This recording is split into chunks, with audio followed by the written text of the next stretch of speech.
questions. Today is a really, really good question. It is, why is it that we always go the wrong way when it comes to consistency? Why is it that we always go the wrong way? We know it's good for us, yet we decide on the easier route. Yeah, let's get into it. This is a good one.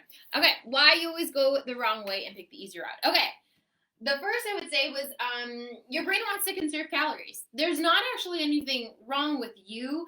I think a lot of times we will compare ourselves to everyone out there who's just like rocking it at life, just succeeding, like overcoming all the odds, and we think that there's something wrong with us. We think that there's something lazy about us. There's a personality flaw. We're fundamentally flawed. Something, it's everything is easy for other people, but it's not for us. There must be something wrong with us. But the truth is, you pick the easier route because your brain, and not just your brain, our brains like to conserve calories.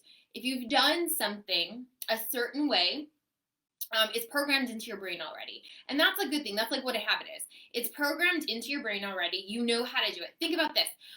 You know how to tie your shoes because back when you were 4, 5, 6 years old, you practiced this and you learned how to do this. And now it's easy for you to do that. It was not easy when you were 4, 5, and 6 years old. Your kindergarten teacher was like, oh my gosh, they don't know how to tie their shoes, blah, blah, blah. It was not easy for you back then. Now it's easy for you. Your brain does not have to use like any calories in order to do that. It's like you look at shoes, you're like, oh, my shoelace is untied. I'll tie it. It didn't take a lot of work to do that, right? Our brains like to conserve calories. It is harder for you to do something new, to learn something new. It's going to take your brain burning more calories to do that. Now, evolutionary, like if we look at like the big picture about brains, your brain, in a time where food used to be scarce, your brain is still programmed to be like, let's pick the easier way so that we don't have to use up so many calories. We don't have to use up so many units of energy in order to do this thing. We're going to pick the easiest route. So it's not a personality flaw. It's just that's what our brains do. So what can we do instead of just staying in this space of like, oh my gosh, why do I always do that? What is wrong with me? Or this like, oh, my brain is lazy. I guess this is just where I'm at. I'm just stuck.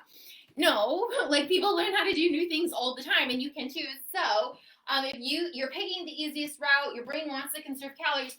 What can we do? Okay, make the new habits an easier route. Make it an easier route. So I'm thinking about this in 2 ways. One, make it easier to choose the salad than to choose the junk food at lunchtime. Stock your fridge with salad and veggies and, great protein. Stock your fridge with those things and put the junk food in the back of the fridge. Put it in the cabinet. Make it easier on yourself to eat healthy foods. When you go grocery shopping, I have a really easy way I teach people how to grocery shop, and I write the 5 P's: plants, protein, process, I guess the 4 P's: plants, protein, process, plenty of water. And I make sure when I write out our grocery list, I write P. And now when I'm going through meals, what are we going to eat this week? Oh, we're going to have pasta. Okay, great. If we're having pasta, we need to have vegetables. We need to have some sort of plants, and I write that down. So using that tool, I make it easier to make sure that we have a fridge stocked full of healthy options. So now when it's time for lunch, we're going to break for lunch in a little bit. We're going to go eat. It's pretty easy for me to pick a healthy, balanced, imperfect eating meal because that's what we have in our fridge. Our fridge is not stocked full of pizza and fried chicken and pizza rolls and hot pockets and all this crap that we used to eat. It's stocked full of things and it's easier to eat that. That took intentional attention. That was not natural. That was not intuitive. That took intentional attention to teach my brain this is how we eat. Okay, so that kind of gets to the next part. Why do you always pick the wrong way? Why do you always pick the easier route? You've been doing old ways for years, decades. If you have been waking up late in the morning, not snoozing the alarm and you're late, you've been doing that for years and years and years and decades. It's programmed into your brain. Your brain is thinking like, when the alarm goes off, we hit snooze and we stay here. That's what's been programmed into your brain, and that's what you're going to follow through on, right? need to, if you're like, cool, I want to be someone who like wakes up on time, you have to like tell yourself and make intentional attention. Okay, cool. When my alarm goes off, I don't hit snooze. What do? I turn it off and I get up, right? So that's not going to happen overnight. That's not intuitive to you. You have to teach yourself how to do this. So again, it's not a personality flaw. It's not that you are incapable of learning, not learning. You're not. It's not that you're incapable of learning to do something new. You are very capable of learning to do something new. It's just that you've been doing something a certain way. That's how it's been programmed into your brain. You have to give yourself some tools. So that brings us to what to do, so we don't just stay in this victim mode, this like, oh my gosh, I'm so stuck. Use tools, systems, and accountability. So when I say tools, I have a couple of tools. One, the self-care sessions, my workbook, that's one tool that I use to reprogram my brain. Another tool is the calendar, the schedule, seeing what's happening in your week, using the hours. Another tool is the 365 habit tracker. That's a tool. Another tool, the mindset direction cards. These are like the first version. It's so janky, but it's like I have mindset direction cards, and I have a space in the self-care session workbook where you go through and you're like, cool, here's the prompts, let me write on this. So this one is, we can make a million different plans, but you will only grow if you consistently execute, act, and do. So it's like, okay, cool, this is a tool. This is in the self-care system workbook. Great. Journal on this prompt for 3 minutes. That's going to help you change your mindset. That's going to help you change the thoughts in your head. That's going to help you change the actions that you take, the outcome that you get, and the person that you become. Okay. And that last piece, why are you always going the wrong way and picking the easier route? You're still identifying with old beliefs, and you're scolding yourself when you're imperfect. This is not that there's something wrong with you. This is like, yes, we will stay stuck because we are, our old ways of doing things, our old ways of being, they're comfortable. Even if they're dysfunctional, even if you're like, man, this doesn't actually feel good, you're so used to doing it, you're so used to being that person, you will continue doing it. Because remember, behavior change is not just about the habits. If we actually want behavior change to stick, we want habits to stick, we want to become a consistent person, it is about changing your identity. It is about becoming a different person. Basically letting go, killing off that old version of ourselves in order to embody this new version of ourselves. So that old version is going to be like, you don't really have to do this. I know that you said you were going to work out on weekends, but you don't really have to do this. I know that you said you were going to eat vegetables with dinner, but you don't really have to do this. Oh my gosh, your day was so stressful. You had to do so much. You should reward yourself with a box of donuts and buying 3 pairs of shoes with your credit card. Yeah, you deserve that. Even though I know you're trying to work on like a healthier relationship with food and money, yeah, you deserve that. Your old ways of thinking, your old ways of doing, your old ways of being, they will continue to pop up unless you take the intentional attention on who you're becoming. So what do we do to change those old identifying beliefs? Oh, I couldn't go a whole episode without talking about this. Identify your aspirational identity. You need to know not just what you're leaving behind or who you're leaving behind. You need to know like where you're, like, what are you moving towards?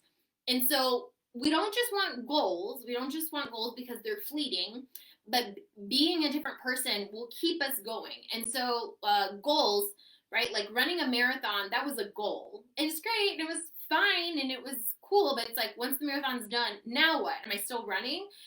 Being a consistent runner, that changes things. Now I know, oh yeah, a consistent runner consistently runs. Doesn't matter if there's a marathon or not. A consistent runner consistently runs. They get out there and they run. A healthy, imperfect eater, that person does the 5 Ps every single day. A whole 30er, once 30 days is up, or a 21-day fixer, once the 21 days or the 30 days is up, they're like, I'm not doing this anymore. right? So we want to know what we're leaving behind, where we're moving to, who we're being. That gives us direction. And then the other thing too is a lot of people scold themselves when they're imperfect. When you are imperfect, when you mess up and you make a mistake, you need to stop scolding yourself. You need to stop punishing yourself. You need to stop the self-hate. You need to stop the negative self-talk. It's not helping you be a different person. When we look at this and it's like, okay, cool. So we know that your brain likes to conserve calories. You like to, we, not just you, we like to stay the same, even if it's dysfunctional, it's comfortable, it's our comfort zone. We like this stuff. So it's like, okay, cool. You made a mistake. Even like, this is what everyone does. So you made a mistake. Why is that the time to tell yourself how much you suck? Well, what I want you to do instead is when you make a mistake, like dive in and like learn from the mistake. Oh shoot, I messed up. Great, this is a teaching point. This can help me. This is actually going to help me grow. This is actually going to help me figure out my stuck points, figure out where I keep messing up so that I can change things.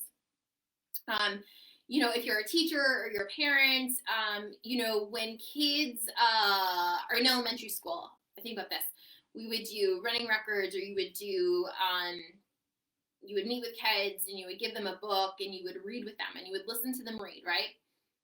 And when a kid got to a word that they messed up, that's not the time to slap them on the hand and be like, what the hell, you know, what's the matter with you? It's like, oh, interesting. This kid keeps messing up long A vowels. They keep getting to a word that has a long A and they're pronouncing it like a short A. They don't know the rule, long vowel, silent E. They don't know that rule. I see their stuck point. I see where they keep making a mistake. I'm not giving them an F. Here's where I realize, me as a teacher, I need to go in and teach this child. They don't know this vowel combination. When a kid makes a mistake in reading, it informs the teacher what the teacher needs to teach the kid so that they can move on, they can move forward. It's not the time to tell the kid, you're an idiot, you're stupid, what's wrong with you, why can't you read? When a kid makes the mistake, that informs the teacher what the next teaching point is. So when you are imperfect, when it is the weekend and you completely eat everything, you know, you binge Netflix for 12 hours, you don't eat, whatever, that mistake that you make, that's not the time to tear yourself down and tell you that you're stupid and you're lazy and you can't do anything right. You're just going to keep doing that stuff. You're like, oh, you're right, I am lazy. I'll keep doing this. When you make a mistake, that is the time to go in and be like, okay, cool. What do I need to do to actually make me feel good? I said that this is the aspirational identity that I wanted. I'm not living that life. I'm not being that person. What do I need to make sure I do in order to embody that person and being that person and living that life? So again, you're going to make mistakes. You're going to make mistakes. You still need to show up. This is not, I think people sometimes they think that I'm saying that they don't have to show up and they don't have to put the reps in, and I'm not saying that by any means. That if we look at that 4 quadrant thing, that's going towards the permissive. That's going, oh, that's okay. You don't have to do anything. That's okay. You don't have to do anything. You don't have to put the reps in. It's okay. You work too hard. That's not what I'm saying by any means, because taking on that self-talk, that's going to keep you stuck. You'll kind of be nice to yourself for a little bit, but you'll stay stuck. What I'm saying is that other quadrant, the authoritative quadrant, where you are going to make a mistake, you are going to mess up. Let's jump in and see what's going on. Did you miss the alarm? Did you forget to set the alarm? Did you forget to, did you forget to go grocery shopping that week? Were you on your phone too much? Whatever it was, like, let's jump in and see what's going on. So those are my tips. The last thing that I wanted to say was, this type of questioning, oh my gosh, why do I always do this? Why do I always do this? This type of questioning can actually keep you stuck where you are, because then you're just stuck. You're like, you'll repeat that over and over. So what I really want you to do is like upgrade the question and shift it a little bit so that it is problem solving oriented instead of like problem staying.